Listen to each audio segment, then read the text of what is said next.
इनसे युद्ध करने की बजाय अगर कोई मुझे सारे संसार का राज्य भी दे दे तो मैं उसे स्वीकार नहीं करूंगा। इनसे युद्ध करने की बजाय अगर मुझे भीख भी मांगनी पड़े तो मुझे वो स्वीकार है प्रभु, स्वीकार है। गांडीवं संस्रते हस्तात् त्वच्चैव परिदह्यते न च शक्नोमि अवस्थातुं ब्रह्मतीव च मे मनः। हे केशव, इस युद्ध में मेरे समक्ष खड़े हुए मेरे भाई बंधुओं और गुरुजनों को देखकर मेरे हाथों से मेरा धनुष छूटा जा रहा है और त्वचा भी बहुत जल रही है। इस अवस्था को देखकर मेरा मन भ्रमित हो रहा है। इसलिए हे केशव, मैं इस युद्ध में खड़े होने की अवस्था में भी नहीं हूँ। हे मधुसूदन, मेरा मार्गदर्शन कीजिए। हे पार्थ, तुम अज्ञानता के वश में होकर शोक कर रहे हो। नहीं तुम जीवितों के लिए शोक करो और नहीं मरने वालों के लिए। ये सभी अधर्म के मार्ग पर खड़े होकर स्वयं ही तो पाप को प्राप्त कर रहे हैं। ये लोग अधर्म के मार्ग पर खड़े हुए हैं, इसलिए इनका विनाश तो निश्चित है पार्थ, निश्चित है। तुम्हें तो बस निमित्त बनना है पार्थ, निमित्त बनना है। अजो नित्य शाश्वतोऽयं पुराणो न हन्यते हन्यमाने शरीरे। हे पार्थ, आत्मा कभी मरती नहीं, आत्मा कभी मरती नहीं, केवल शरीर मरता है।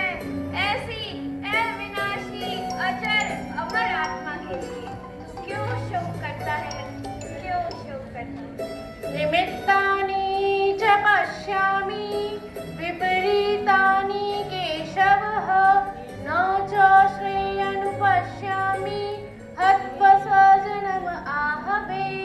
हे केशव, इस युद्ध में मैं अपने विनाशकारी लक्षणों को देख रहा हूँ और मैं इस युद्ध में अपने गुरुजनों और भाई बंधुओं को मारकर इस युद्ध को कल्याणकारक नहीं समझता प्रभु। हे वासुदेव, कृपया मेरा मार्गदर्शन कीजिए। हे पार्थ, इस संसार में जो भी व्यक्ति अपने कर्म को ईश्वर में समर्पित भाव से करता है वही तो कर्म योगी होता है पार्थ, वही तो कर्म योगी होता है।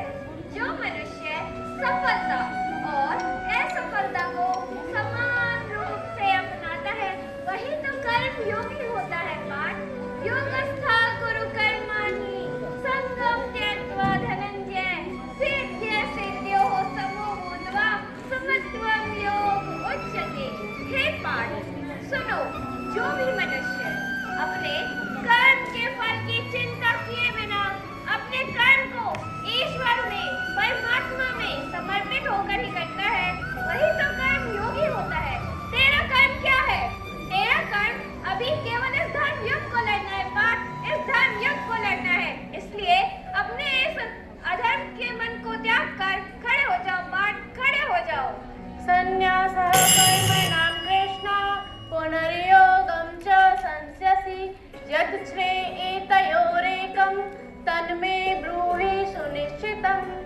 हे केशव, पहले तो आप कर्म संन्यास की प्रशंसा करते हैं और फिर मुझे भयंकर युद्ध रूपी कर्म करने के लिए कह रहे हैं।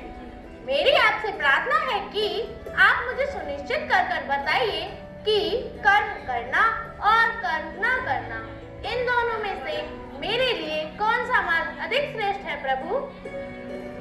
हे पार्थ, इस संसार में ऐसा कोई भी व्यक्ति नहीं जो क्षण भर के लिए भी कर्म के बिना रह सकता हो।